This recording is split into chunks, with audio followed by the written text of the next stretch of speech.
Buenas noches, queridos amigos.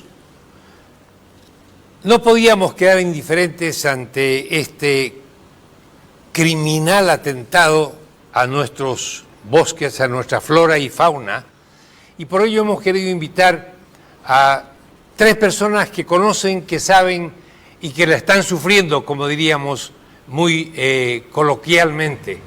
Para ello lo hemos invitado al doctor Jorge Ávila, que es el gerente de la Cámara Forestal, a un ingeniero forestal que es don Pablo Gil, y a una persona que está in situ sufriendo yo diría, el criminal incendio en una zona que no debería estar ardiendo. Don Venancio Borobainchi. Corríjame si su apellido lo he dicho mal. Totalmente está bien, querido doctor. Vamos a empezar pidiéndole al doctor Jorge que nos dé un marco referencial por qué es importante y por qué hemos titulado incendios criminales, porque no tiene esto nada que ver con ampliar la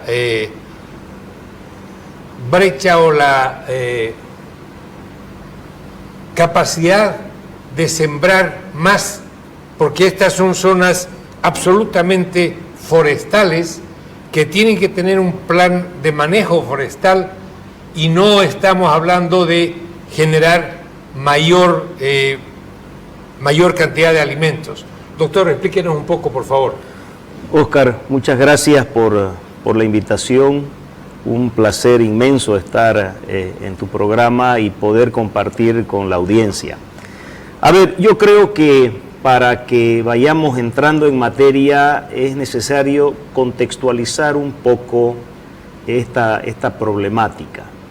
En primer lugar, hay que entender que en nuestro país existen 4 reservas forestales en nuestro país. El verdadero nombre de estas reservas sería reservas de producción forestal. Es decir, que han sido creadas con el único fin de hacer aprovechamiento forestal, ya sea maderero o ya sea de productos no madereros, como son la colecta de frutos y otras exudaciones que nos brindan las plantas. En el país existen 4. La primera fue el Choré, creada el año 1966, hoy desaparecida y convertida de manera muy manipulada en un ANMI, en un área natural de manejo integrado, y en un parque nacional. Allí la actividad maderera desaparece.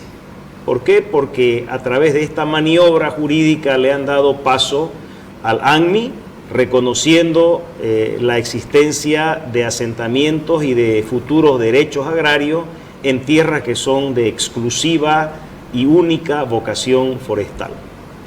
El año 1969 se crea la Reserva de Producción Forestal Guarayos, con poco más de 1.800.000 hectáreas, perfectamente delimitada, y que en gran medida coexiste o se sobrepone pacíficamente, porque había coincidencia de objetivo con la demanda del pueblo guarayo de tierra comunitaria de origen, o TCO, como se denominaban al inicio. Hoy la Constitución mañosamente también les ha cambiado esta denominación, porque ya tienen otro alcance y les llaman territorio indígena originario campesino. Introducen a un actor más para que se sobreponga a este tipo de territorio, cosa que no debiera ocurrir, pero que al pasar del tiempo, al transcurrir del tiempo, lo han venido consolidando y los han ido desplazando a los originarios. La tercera es la del Bajo Paraguá, también en nuestro departamento, y la cuarta es en Ixiamas, en el norte de La Paz. Esto no quiere decir que sean las únicas tierras de vocación forestal en el país, no, porque posteriormente mediante un decreto supremo en el gobierno, si la memoria no me falla, de Sánchez de Lozada, se aprueba un decreto que crea la mancha verde del país y define todo lo que es bosque, tanto para protección como para producción, y allí se crea la categoría de tierra de producción forestal permanente y asigna cerca de 28 millones de hectáreas para tierra de producción forestal. Es decir, que las reservas en realidad están dentro de las tierras de producción forestal, pero no todas las tierras de producción forestal están dentro de reserva, para que nos entendamos.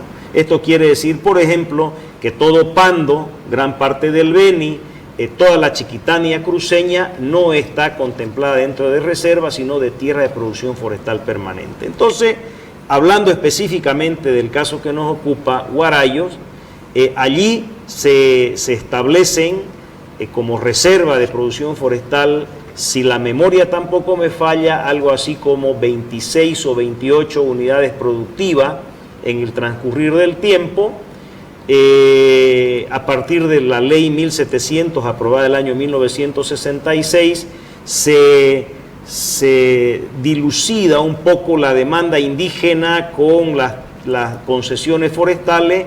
Allí se establecen, se delimitan con precisión y con absoluta claridad cuáles son las concesiones forestales, y todo lo demás queda dentro de la demanda indígena, que si la memoria no falla también está en torno de 1.4, o sea 1.400.000 hectáreas que demanda el pueblo guarayo. De todas las áreas bajo derecho de concesión, que hoy ya no se llaman concesión sino autorizaciones transitorias especiales, de todas ellas la única que el pueblo guarayo logra revertir a su favor es la concesión de la Chonta, que es así, por acción del pueblo guarayo, termina siendo revertida a dominio de la TCO, hoy Tíoc Guarayo.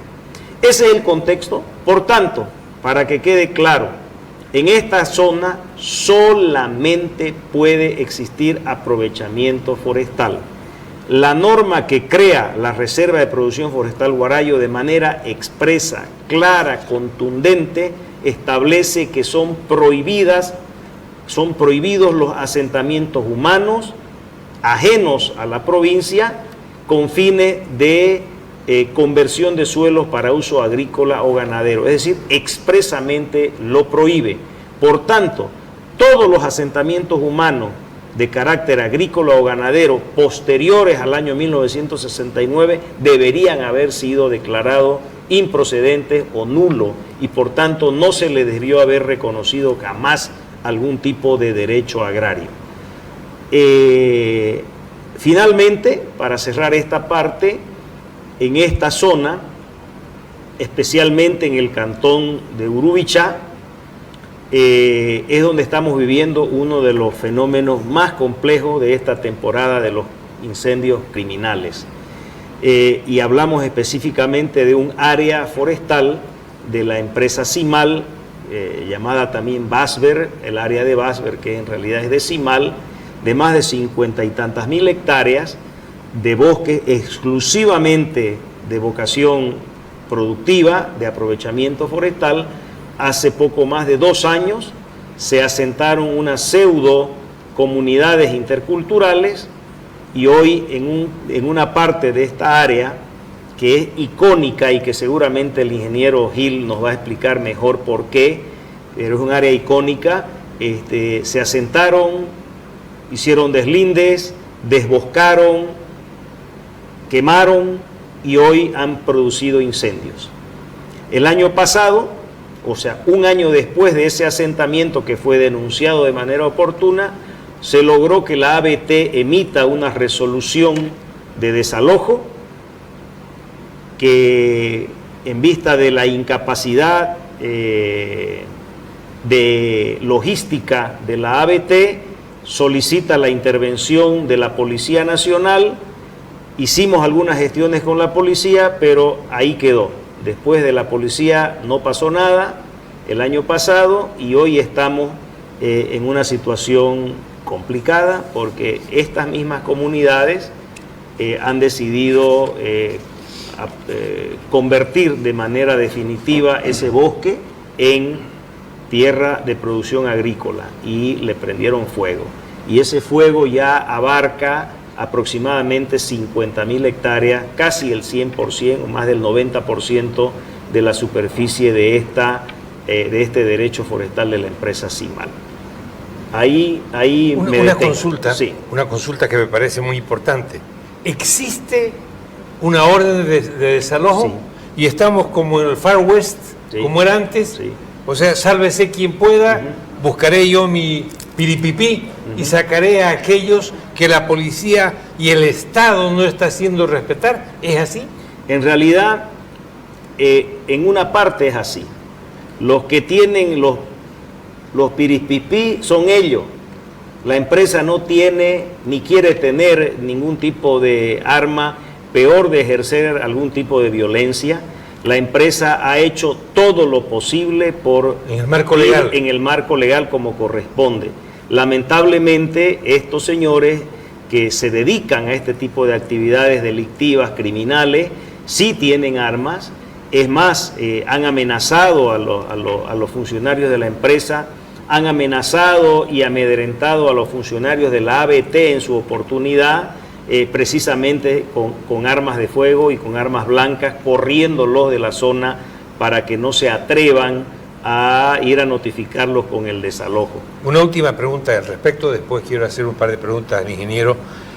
¿Vienen solapados por quién? Bueno, es muy difícil dar nombres y apellidos, Pero ¿por qué institución? Pero sí es fácil concluir de que tienen respaldo económico y tienen respaldo político. Es una relación, es un contubernio, correcto, es un contubernio entre estos dos tipos de situaciones. La económica, ¿por qué? Porque esta gente no entra en bicicleta, entra en vehículos de alta gama, tienen maquinaria, ¿no es cierto? Y además son financiados por más de 2 años con comida, bebida y otros tipos de servicios que se les lleva. Eso no les cae del cielo, eso se los lleva a alguien. Por tanto, tienen poder económico. Pero también tienen poder político porque las autoridades llamadas por ley no han podido hasta la fecha sacarlos de la zona. Es decir, lograr la resolución de desalojo costó muchísimo. Reconozco que al final la ABT lo hizo, pero cuando llegó a la policía se acabó la posibilidad. Por tanto, eso nos hace deducir, no estoy acusando, estoy deduciendo de que el poder político es real y que lo saben ejercer. Además que actúan con absoluta impunidad, y esa impunidad solo la da la plata y el poder político. Pablo, ingeniero Gil, cuéntame un poco este respaldo económico y este respaldo político, ¿qué daño le está haciendo a un área que es por naturaleza y por su manejo sola y únicamente forestal? ¿Qué estamos perdiendo? Y aparte de la flora y la fauna, en términos de lo que significa la parte que usted maneja como ingeniero forestal. Muchas gracias, doctor, por la entrevista. Muy agradecido y la verdad que en realidad muy preocupado como profesional del área, viendo que los recursos forestales prácticamente se están perdiendo. Y se están perdiendo en una situación, en una ubicación geográfica en la cual está el municipio de Urubichá, el municipio de Concepción, donde es un área forestal única en el mundo. Es el bosque más alto que hay en Santa Cruz. Y es parte de un corredor biológico que se puede decir en el tema de la transición que tiene la vegetación al bosque seco chiquitano. Y justamente conforma lo que es el pantanal boliviano, ¿no? En la cual tenemos un área natural de manejo integrado que es el ANLI San Matías. ¿Ya? En este sentido, Urubichá es un municipio netamente forestal, porque su sobreposición con tierras de producción forestal permanente es el 100%. En ese lugar incluso está una de las reservas de vida silvestres más grandes de Bolivia, es la reserva de vida silvestre Río Blanco, Río Negro, ¿no? Donde en el lugar, fíjese aquí, doctor, que Bolivia ocupa el 13º puesto en el mundo en ser el país más biodiverso. Y somos el 4.º país en Sudamérica, el 4.º país con la biodiversidad más alta, ¿no? Entonces, ese lugar es uno de esos lugares más importantes. Incluso para la cultura guaraya. La cultura guaraya ha vivido durante siglos justamente en armonía con la naturaleza. Prueba de ello es que, por ejemplo, el pueblo de Urubichá. Urubichá, ¿qué quiere decir? Es laguna madre, el agua, el manantial, la señal de la vida. Otro pueblo importante en Urubichá es Yaguarú. Yaguarú es el jaguar, el tigre negro, ¿no? Que está dentro de la cosmovisión del pueblo guarayo, ¿no? Es una imagen representativa, es un icono de la fauna, muy relacionado a la cultura guaraya. Luego tenemos a Cururú. Cururú, ¿qué quiere decir? Es sapo.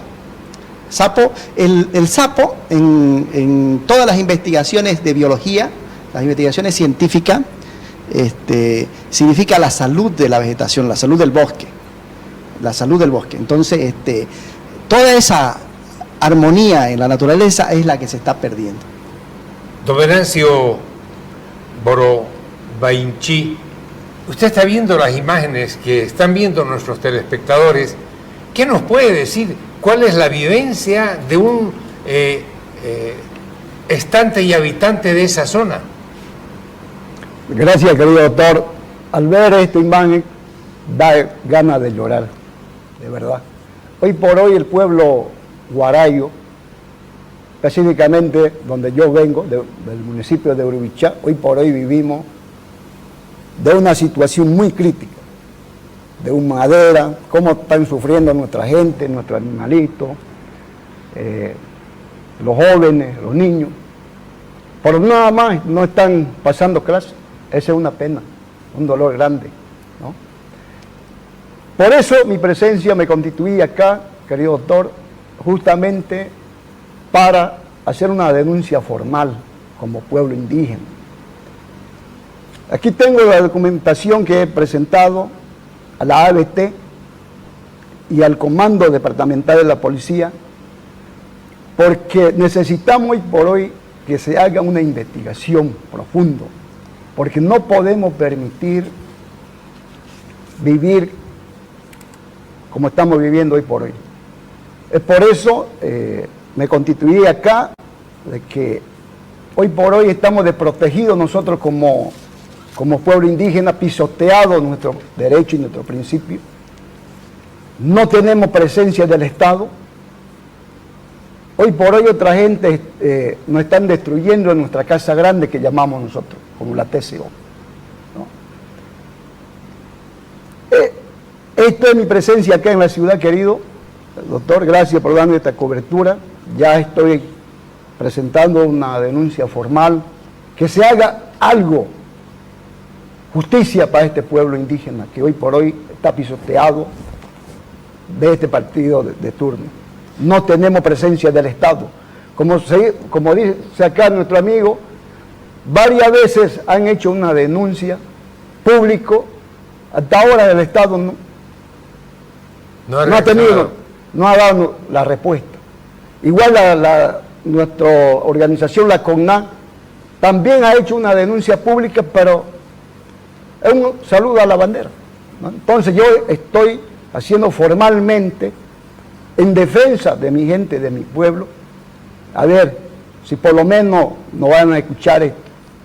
Aquí lo tengo, la documentación formalmente que estoy presentando a la ABT y a la policía, que se haga una investigación. Le hago una pregunta. ¿Cómo ha sido la reacción de la ABT y cómo ha sido la reacción de la policía a esa su inquietud? Porque no vaya a ser que terminemos como se terminó en el Far West, en el lejano oeste, donde yo tenía que sacar mis palos y picos para defenderme yo mismo, siendo que existe supuestamente un Estado que está para defendernos.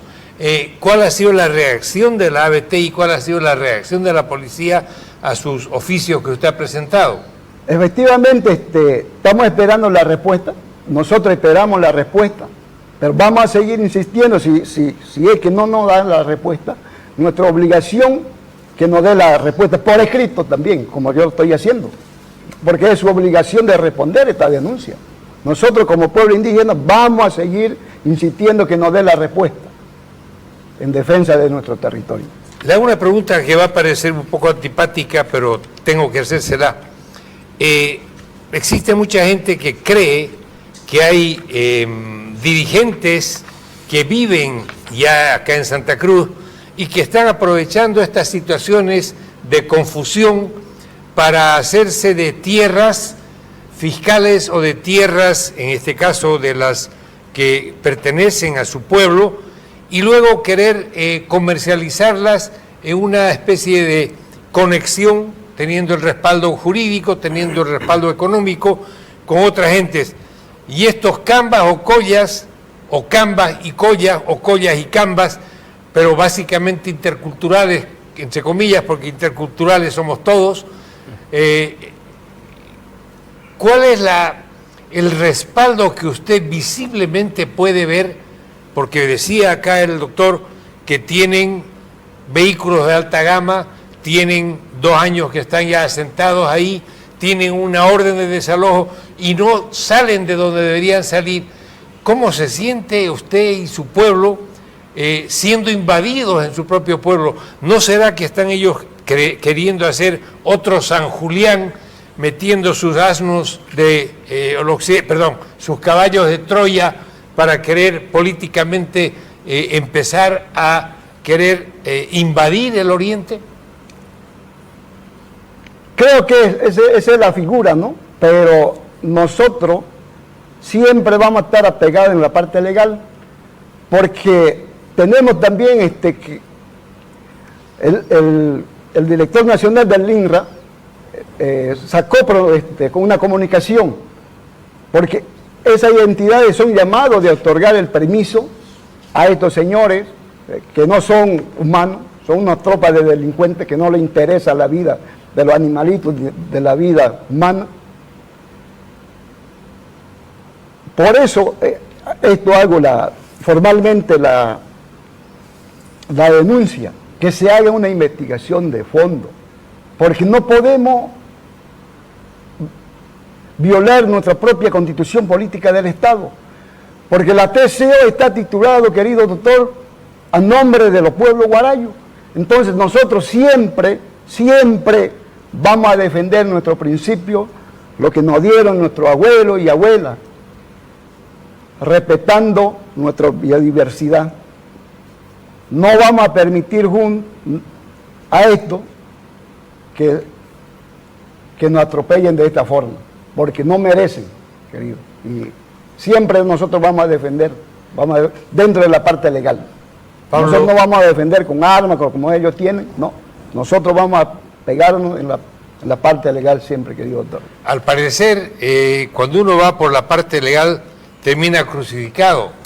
Jesús fue por la parte del amor y lo crucificaron. ¿No será que están llevándonos al extremo de que tengamos que en algún momento defender nuestra tierra? La tierra se defiende con sangre, decían nuestros antepasados. Sin embargo, no lo estoy incitando a que vaya a que corra sangre, pero sí a que estos señores, que son los llamados por ley, si no reaccionan, hay que empezar a presionarlos, porque cuando vienen los ponchos rojos y tienen un problema en el occidente, a los 10 minutos, empezando el presidente y todos los ministros, están tratando de resolver el problema. ¿Será que somos demasiado buenudos o demasiado legalistas o demasiado cobardes o demasiado pacíficos?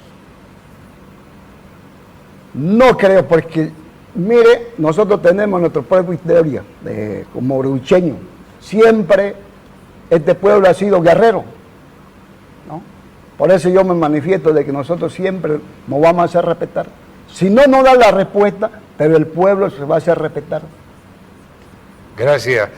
¿Qué puede complementar Jorge y Pablo? Porque la verdad es que llega un momento en que uno dice, ya estuvo bueno, o sea, ya, Sí. ya.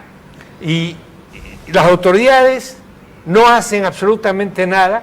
Allá parece ser que se les seca el cerebro por las alturas, bueno para jugar y ganar en fútbol, con puro cruceño además, pero no para administrar un país que en este momento está ardiendo. Vean aquello, o sea, esa mancha, esa es una mancha que debe dolerle a cualquier boliviano.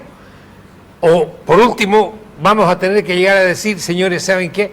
Si ustedes no nos quieren, nosotros vamos a terminar no queriéndolos y bueno, ustedes hagan su infierno aparte y nosotros hacemos el nuestro por nuestra cuenta, como ya escribió don Enrique de Gandia y dijo, bueno, la República de Santa Cruz de la Sierra. Pero fíjese usted, o sea, somos los que estamos, como decimos vulgarmente y decíamos en muchachos, llevando y llevando y llevando. ¿Será que algún día nos vamos a cansar de llevar?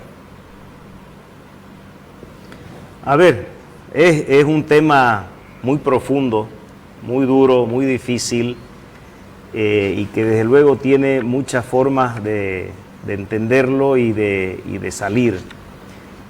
Yo, por ejemplo, tengo algunas convicciones que son conclusiones después de observar este proceso por casi 18, 19 años. Indiscutiblemente, las tierras bajas son consideradas un territorio de conquista. Es decir, hay toda una estrategia geopolítica de ocupación de las tierras bajas.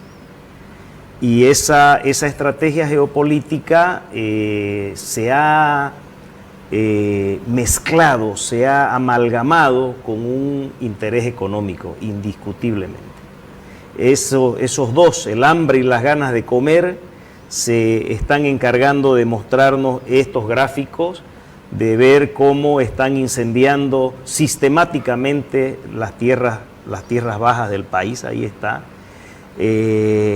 Nada raro que el editorial o el periódico El Deber haya sacado hace un tiempo atrás un artículo diciendo la conclusión del saneamiento está apresurando estas imágenes, porque a partir de estas imágenes se elimina la capa boscosa y esas tierras perderían su capacidad de uso mayor en teoría, desde luego, porque técnicamente no corresponde, pero en teoría perderían su capacidad de uso mayor forestal y no quedaría más que reconocer asentamientos y futuros derechos agrarios. Entonces, aquí hay una mezcla de interés político, geopolítico y también económico, que vamos a ver al final del camino a quién termina beneficiando y quiénes se hacen ricos con este proceso.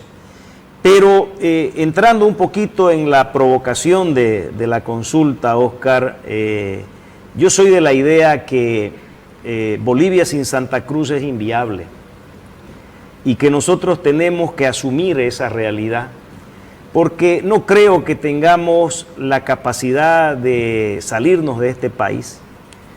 No tenemos las balas ni los soldados, creo, para hacerlo. De boca muchos, ¿no? De boca hay muchos valientes que nos llevan siempre a posturas extremas y conflictivas, y el que no está con ellos es un traidor, pero ese es otro problema. Yo tengo una visión un poquito más amplia. Creo que lo que Santa Cruz le puede ofrecer a Bolivia es la salvación de este país.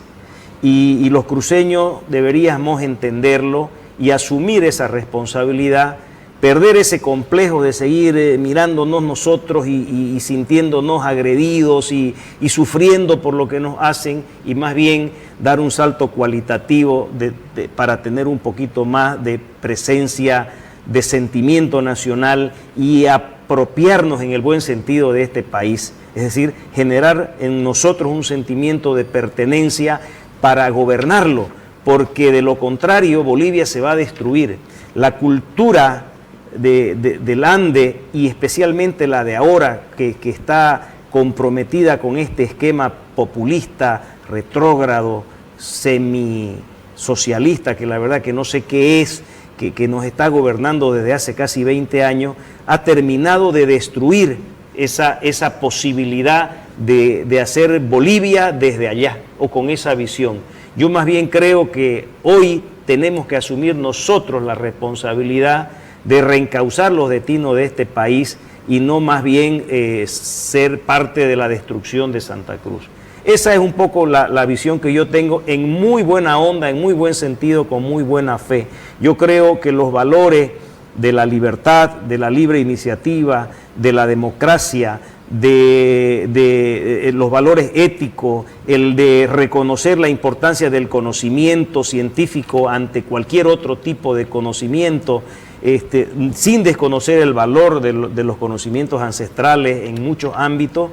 Yo creo que Santa Cruz tiene la obligación de empezar a revertir esta situación, porque de lo contrario nos van a destruir a nosotros, y la destrucción de nosotros es la destrucción de este país, porque solo Bolivia puede crecer, puede desarrollarse, puede dar el salto cualitativo como país, como Estado no fallido, reconociendo la importancia que Santa Cruz le puede dar con su modelo de desarrollo, con su cultura de libertad, con su valor y sentimiento de solidaridad que tiene esta sociedad, respetando la propiedad privada, apoyando a la empresa y dándole al Estado solamente un rol de ser un buen administrador, un buen fiscalizador para evitar abuso e injusticia. Esa es la idea que yo tengo y en la que a mí me gustaría militar. Agarrar las balas, no creo, porque además que la tienen ellos, ¿no es cierto? Es decir, hay un tema que es importante, y disculpe que lo corte, Jorge. Por mi condición de catedrático me ha tocado dar charlas de geopolítica en La Paz, Oruro, Potosí, Sucre, Tarija, Cochabamba. ¿Sabe qué me dicen los alumnos a mí? Todos estamos pendientes de ustedes. Así es. El problema es los pobladores que están esperanzados en lo que usted acaba de decir versus unos cuantos gobernantes que creen que pueden apoderarse de nuestro país como si fuese un fondo. Claro. Y lo que nos está costando es convencer al saldo del país de que la nueva bolivianidad nace Aquí, en Santa Cruz. Absolutamente. Lo que pasa es que este proceso decadente está viviendo sus últimos aleteos. Yo creo que este proyecto en el poder es ya el final de un esquema centralista, de un esquema anacrónico, que está peleando sus últimas batallas, porque ya es inviable desde todo punto de vista.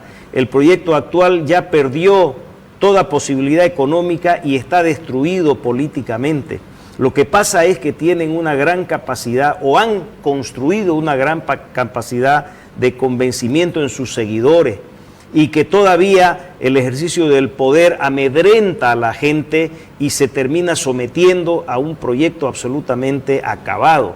Pero va a llegar el momento, tarde o temprano. ¿De qué va a depender aquello también en gran medida? De que nosotros nos creamos con la capacidad de hacerlo y con la voluntad de hacerlo, es decir, de comenzar a tener vocación de poder, que es lo que creo que nos está faltando como pueblo. Antes de cederle la palabra a Pablo, le voy a comentar algo que me dijeron, y nada menos que en la ciudad de La Paz y Potosí. Me dijeron,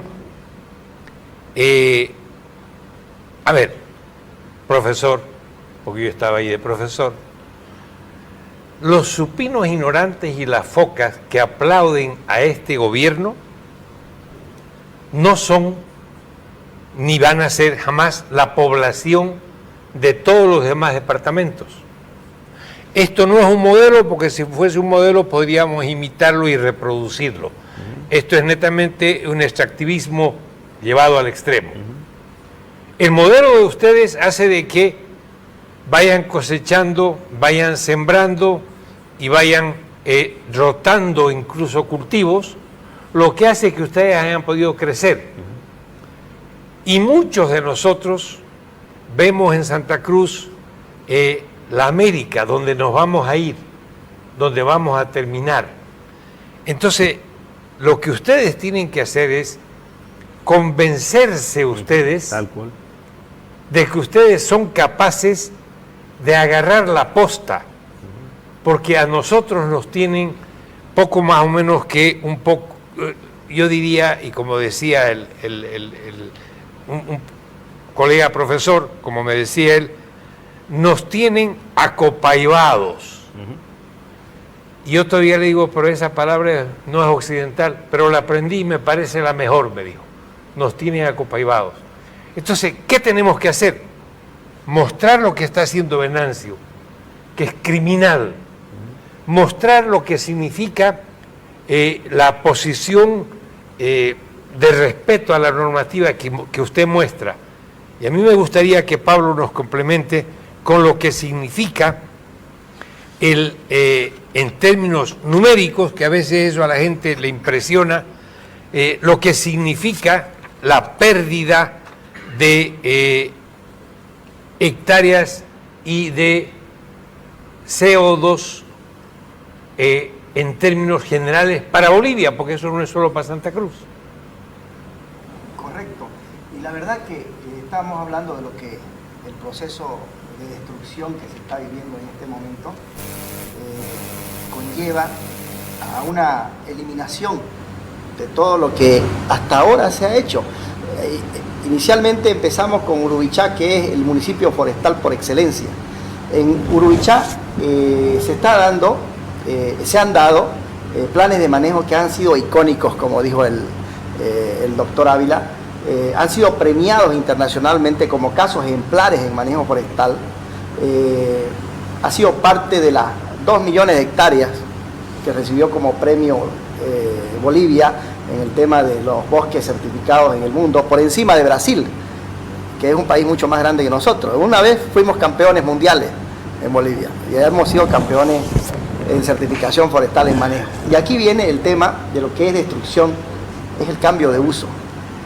En tierras que deberían ser manejadas conforme a lo que se establece su capacidad de uso mayor, que es la de forestal. Los planes de manejo forestal es la única actividad compatible con esto. Hay concesiones, mejor dicho, hay planes de manejo que ya están en el segundo ciclo de corta. Y es más, le doy como un dato. El año 1974 se aprobó la primera ley forestal en Bolivia. Ya del 74 a la fecha, esas tierras han venido siendo aprovechadas de una manera, se puede decir, sostenible, y el bosque ha permanecido bosque en todo este tiempo. Estamos hablando de casi 50 años, ¿sí? 50 años ya prácticamente, que vienen siendo manejadas con prácticas de manejo forestal, y el bosque se mantiene bosque para siempre, en armonía con la naturaleza, de la biodiversidad, y etcétera, ¿no? Hoy en día, según los datos, para hacer un plan de manejo se hace un inventario forestal, porque necesitamos saber cuántos árboles por hectárea existen. Entonces, en la zona de Urubichá, por ejemplo, hay alrededor de 55 árboles por hectárea de diferentes especies, a partir de 20 centímetros de diámetro. Eso quiere decir que más o menos los inventarios forestales nos establecen que tenemos alrededor de 40 metros cúbicos de biomasa de madera por hectárea.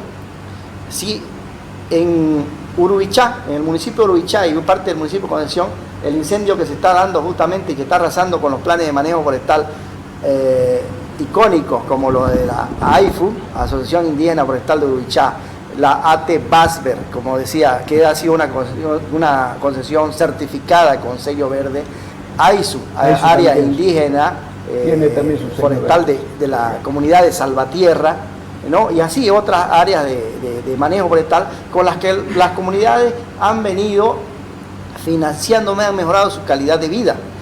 Se han construido escuelas, se han construido ellos mismos con la actividad forestal. Entonces, si nosotros para poner un número, y en este número establece la unidad de metros cúbicos, tenemos 40 metros cúbicos. La densidad de la madera en promedio es alrededor de 800 metros o 800 kilos por metro cúbico. Estamos hablando casi de 38 toneladas por hectárea de carbono fijado que al quemarse se está yendo a la atmósfera. Somos el país más contaminante del mundo, ¿no? Esa riqueza es la que se está perdiendo, ¿no? Ese humo que se está viendo ahora va a llegar a la Patagonia, ¿no? a la Antártida prácticamente, porque es increíble cómo se está viendo. Ahí ya en lo que es el Chaco ya se observa la secuela de lo que es el humo prácticamente, ¿no? Entonces, esa cuestión es importante considerarla, porque aparte de que esas áreas son pluviestacionales, o sea, solamente son las que tienen la época de lluvia bien marcada, ¿no? Solamente se pueden acceder al sitio en época seca, porque en época de lluvia los ríos rebalsan, etcétera. Las condiciones de hábitat de esas tierras para los seres humanos son invivibles. Imagínense si se considera un asentamiento, el costo que se tendría el Estado de poder darle la calidad de vida a esas personas, aparte del daño ambiental que se estaría haciendo. En ese caso, las lluvias van a disminuir, las lluvias van como que se está viendo, hoy en día la Chiquitanía está dentro del ciclo de sequía el cambio climático más alto de su historia. El cambio climático no es realidad, pero lo estamos acelerando con este proceso. Venancio, ¿cuál sería la sugerencia que usted daría? Porque tenemos que dar alguna sugerencia para que las autoridades tomen en cuenta esto y empiecen a accionar. Efectivamente, querido doctor, por eso nosotros como pueblo indígena exigimos a la ABT que haga mayor control, porque hoy por hoy no está controlando. Consecuencia de esto, este es el resultado, porque no hay control del Estado. Increíblemente, querido doctor, dentro de la provincia de Huaray y dentro de nuestra casa grande que llamamos nosotros la TCO, existe desmonte ilegal, chaqueo que da miedo. Entonces, ¿cuál es lo que nosotros exigimos al gobierno? Que se haga justicia, pues, a favor de los pueblos indígenas. Hoy por hoy lo está destruyendo nuestra riqueza más grande que tenemos nosotros. Eso es nuestro pedido, querido doctor. Con eso concluyo. Al presidente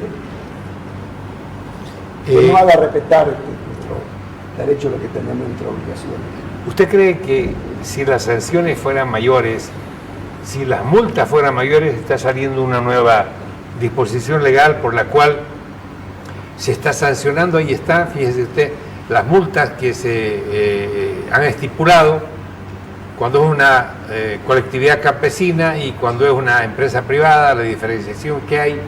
Y luego, si esas multas y sanciones y el plantar, o sea, nuevos plantines para reforestar todo aquello, ¿cree que podría tener algún efecto, doctor? A ver, Ávila? por la poca o mucha experiencia que tengo en el rubro, son como 33 años trabajando en el sector forestal y en el tema de los recursos naturales. Muchas veces pagar la multa es la mejor opción. Muchas veces pagar la multa es la mejor opción. Yo no me atrevo a emitir aún un juicio de valor porque no conozco el componente o los componentes que se han utilizado para llegar a estos valores. Sin embargo, yo creo que el problema es mucho más de fondo que esto. El problema es que en Bolivia, y especialmente en las tierras bajas, se está violando la constitución política del Estado. Se está violando el plan de uso del suelo. ¿Qué quiere decir esto? Que ni ninguna autoridad llamada por ley está respetando la norma vigente. Si bien esta Constitución tiene muchísimas debilidades, muchas, yo formé parte indirecta en su elaboración, pero sí debo reconocer que todo lo regulado en los recursos naturales y especialmente en los recursos forestales tiene una coherencia aceptable. Yo creo que el fondo del problema radica en desconocer esta prescripción constitucional, que la voy a leer. Por favor. Es el artículo 380 en su numeral 2. Dice: para garantizar el equilibrio ecológico, los suelos deberán utilizarse conforme con su capacidad de uso mayor. Ahí está. Si las autoridades llamadas por ley entregaran derechos agrarios en suelos de vocación eminentemente agrícola o ganadera, estos problemas se reducirían por lo menos en un 80%. El problema es que el Estado está otorgando derechos agrarios en tierras de uso mayor forestal. Ese es el peor crimen que están cometiendo.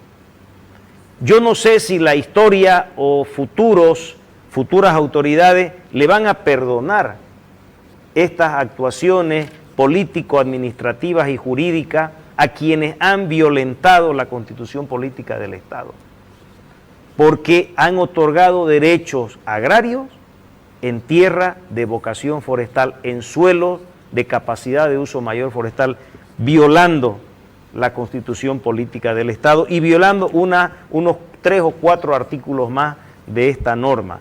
Entonces, si queremos solucionar de fondo este problema,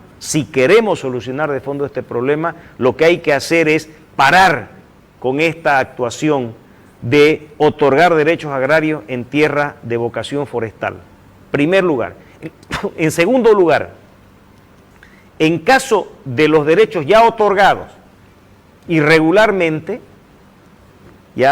a veces es muy difícil sacar, ¿no es cierto?, a las comunidades allí asentadas o a los propietarios privados allí asentados. Lo que hay que hacer es darle un margen, un tiempo prudente para que adecúen su actividad económica a la capacidad de uso mayor del suelo. Es decir, si ustedes están haciendo ganadería o están haciendo agricultura en un suelo de vocación forestal, señor, usted tiene 2 años para dejar de hacerlo, para restituir el bosque y para hacer una actividad acorde a la capacidad de uso mayor del suelo. Si yo mañana encuentro un derecho agrario que está quemando un suelo forestal, inmediatamente debería proceder la reversión de ese derecho. Esas son las decisiones de gobierno que se deberían de tomar en el marco estrictamente técnico y legal. El problema es que aquí actuamos en función de los actores. Si son estos actores, yo me tapo un ojo y pasa. Si son estos otros actores, no, a esto yo les caigo, a esto yo le pongo multa, a esto yo los castigo. Ese es el problema. Entonces, la cuestión es que tenemos que querer hacerlo. Tiene que haber una decisión política de hacer esto. De lo contrario, todos los años vamos a vivir esta situación. Y finalmente, debería haber un procedimiento muchísimo más expedito de que existe actualmente para expulsar, para sacar de las tierras que no les corresponde a quienes están ocupando ilegalmente. Es el caso, por ejemplo, de la TSO o de la TIOC en Guarayo, que está siendo avasallada y ocupada por personas que no tienen nada que ver con esas tierras, o lo que le está pasando a nuestra empresa asociada CIMAL, ¿no es cierto?, que se le han metido interculturales, que han desboscado esa zona y que ya van más de 2 años y no los podemos sacar. Entonces es cuestión nomás de tomar decisiones coherentes, responsables, en el marco de la ley, dejando de lado cálculos políticos y probablemente cálculos económicos que están en concomitancia. 2 preguntas al margen. Por la experiencia que usted tiene, ¿cuántos años que está en la Cámara Forestal? 33 años. 33 años. ¿Usted ha tenido la suerte alguna vez de tener un ministro de Medio Ambiente y Tierras, voy a decir algo muy coloquial, que le entienda a la polca? No. Dígamelo más fuerte. No lo hemos tenido. O sea, quiere decir... En un inicio, cuando se establece el Ministerio de Medio Ambiente, si la memoria no me falla, Chacho Justiniano ocupó esa cartera de manera muy fugaz. Teníamos cierta expectativa en su gestión, pero después de él, ninguno. Carlos Romero Carlos Romero fue también un ministro de Medio Ambiente fugaz. Estuvo creo que un mes en la cartera.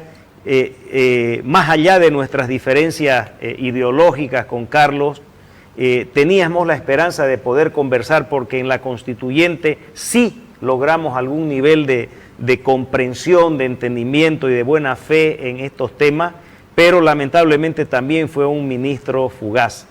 Lamentablemente, después de esas dos excepciones, ningún ministro creo que le entiende al tema forestal. Pueden ser que sean muy buenos en la variable agua, porque es Ministerio de Medio Ambiente y Agua. Puede ser que escojan a estos profesionales por sus conocimientos con el tema recurso natural, agua, o quizás áreas protegidas que también están bajo este ministerio.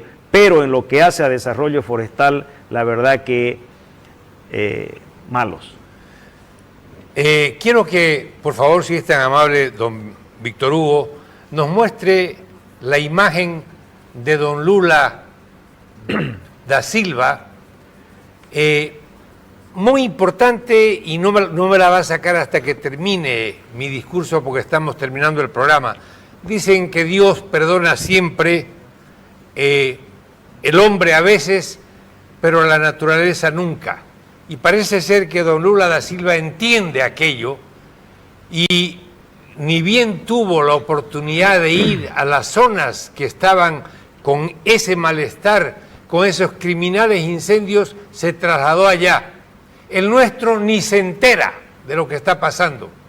Y esa es la imagen que de verdad debería en algún momento verla don Luis Arce Catacora, para que se dé cuenta de que puede ser un hombre de izquierda, puede ser un hombre de derecha, un hombre de arriba o de abajo, pero tiene que tener el criterio de que, vuelvo a repetir, Dios perdona siempre. El hombre a veces, pero la naturaleza nunca. Y acá tenemos un representante de don Venancio de la zona de Rubichá que está sufriendo aquello. Queridos amigos, yo les agradezco muchísimo por la presencia. Ya José me ha dado la señal que no es para cortarme el cuello, sino para decirme que acabó nuestro programa, y agradecerles a ustedes, porque para mí ha sido muy ilustrativo. Si bien la Constitución Política del Estado para mí es una basura jurídica, porque fue un poder constituido el que hizo una constituyente, es la única que tenemos y debemos respetarla. Señores, con solo el artículo que nos mencionó el doctor Ávila, podríamos de verdad, pero de verdad, ponerle fin a este criminal incendio en áreas forestales. Buenas noches y muchas gracias.